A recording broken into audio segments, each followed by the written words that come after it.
Hi guys, and welcome back to my channel. So today we're going to talk about different emergency assistance programs in Quebec, BC, and Alberta. And what I mean by emergency assistance is that these are programs that provide people with funding upfront, usually or very quickly, in order to pay for crisis but essential things that can keep people in their homes, help with utilities, and sometimes even help to pay for groceries.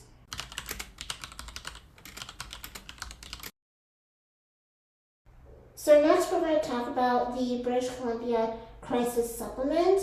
And the Crisis Supplement provides a one-time payment to address an unexpected emergency that threatens a person's physical or mental health.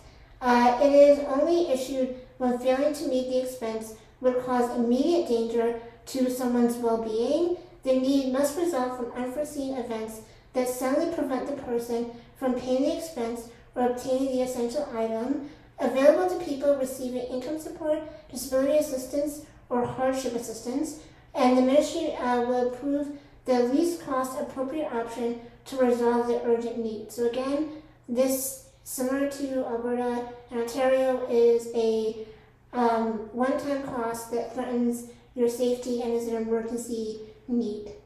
So the British Columbia website gives examples that you can use this program for, that they deem as an emergency, but again, this is not like the only things you can apply for. They're just trying to give you an idea of things that might be considered when applying for this program.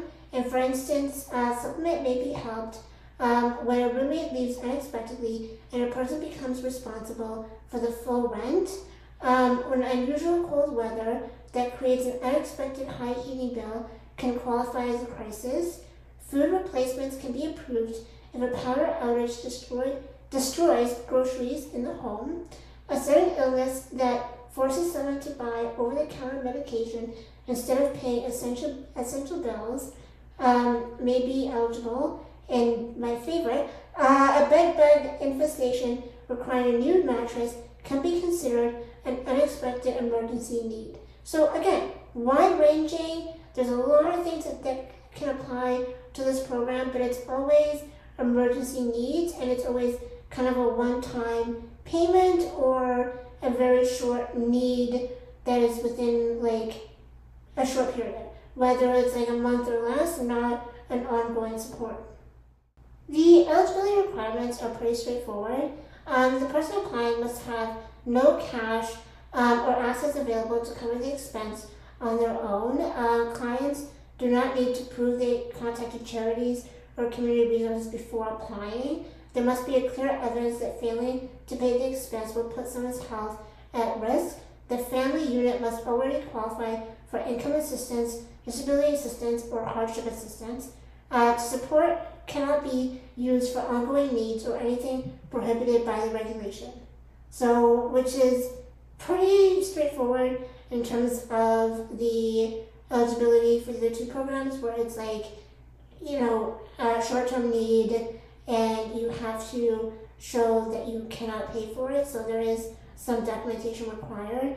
But it's good that you don't have to prove that you have gone through all of these different avenues before you have come to the BC program to support your unexpected needs.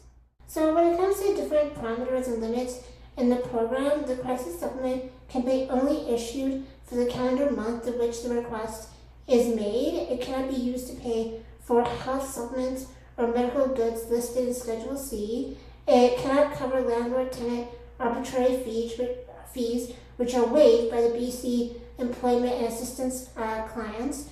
And for food, clothing, shelter, supplements have a maximum amount set by the regulation, and it cannot be used to support long-term situation or expenses outside the ministry's policy. So, it discusses and reaffirms that this is something that is meant to last one payment or 1 month. It is not ongoing support. It's not something that you can sort of tap into multiple times during the year. I think you have to prove that why you need it now and why you won't need it for probably a few months to a year or more even down the road, because this is not meant to continuously give you money. It's meant to provide money for one unexpected payment or one or two unexpected payments that will dramatically jeopardize your health and well-being. So in summary, the BC program, similar to the Alberta program, is meant to help people pay for unexpected emergencies, but again, it's like one-time payment or maybe a two-time payment, but within a 1 month landscape. It is different than Alberta though, because you do have to be using like either the 3 programs that provide income support to be eligible. So obviously it's not to everybody in BC, but it is a great resource to pay for those emergencies so that people are not without the basic necessities of food, shelter, and other things that you need for everyday living. And I think it's, again, like, probably perfect for people who have those unexpected emergencies, but don't need ongoing support, but just need the one-time payment to pay for things that will otherwise jeopardize their housing, well-being, safety, and everything in between it. And that's it for today's video.